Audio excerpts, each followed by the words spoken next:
From CBS 2, this is Hour 18.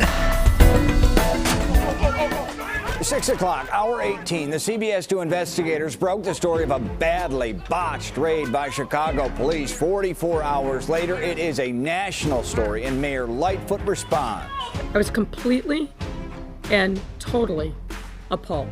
As a human being, as a black woman, and as a parent. And she's not the only person talking. So is the innocent woman who was handcuffed naked inside her home, now demanding accountability. They didn't serve me. They didn't protect me. They didn't care about me.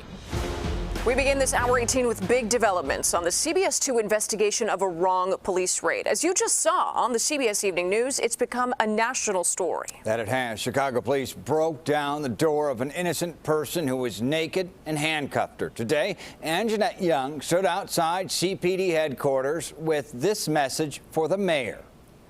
I did vote for you. I told my friends to vote for you. Wow. I believed in you as a black woman that was running for mayor in the city of Chicago. Young also says she is suing the city for trying to keep the video secret. Hours later, the mayor with this. I am deeply sorry and troubled that her home was invaded.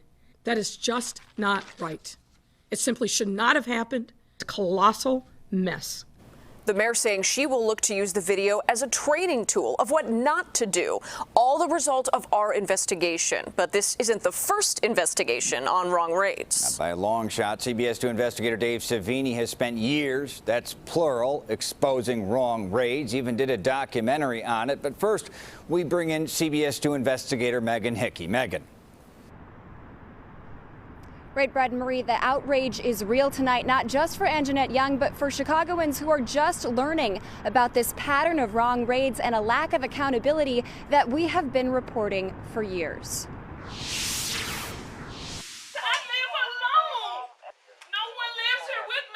This CPD body camera video that's now turning heads nationwide thanks to the CBS 2 investigators shows what Anjanette Young had been claiming for nearly 2 years.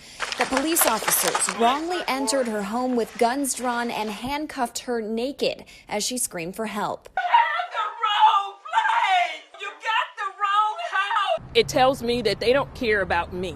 Young is upset that so far the city and CPD have done nothing to make it right. At the hands of the police officers, who their job is to serve and protect.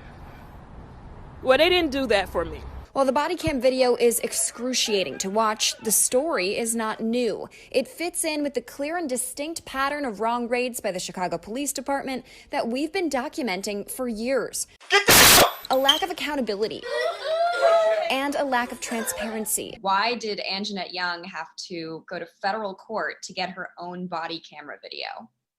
Well, the reason is that the Chicago Police Department and the Lightfoot administration, just like the Emanuel administration before it, have total disregard for their obligations under the Freedom of Information Act.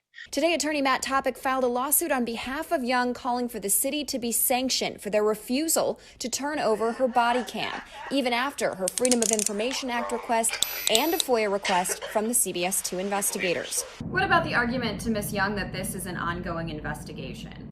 The law does not allow them to withhold records just because it's an ongoing investigation. But we've shown that the city does this all the time. Just one example, the city initially denied our FOIA requests and the request from the family of this 8-year-old boy handcuffed during another bad raid in 2019. I'm telling you it's wrong. I'm asking you to let me call back. I'm asking you to let me put some clothes on. So while Anjanette Young's disgraceful treatment is now getting nationwide attention, it speaks to a systemic injustice that we've been working to expose for years. Now, as a result of our investigation into wrong raids this summer, a group of lawyers involved in that federal consent decree mandating police reform demanded an end to these types of abusive raids. We did check in with the city's law department, but so far they have not produced a response. Megan, the Civilian Office of Police Accountability should be involved in this. Where have they been in this process? Can you give us an update?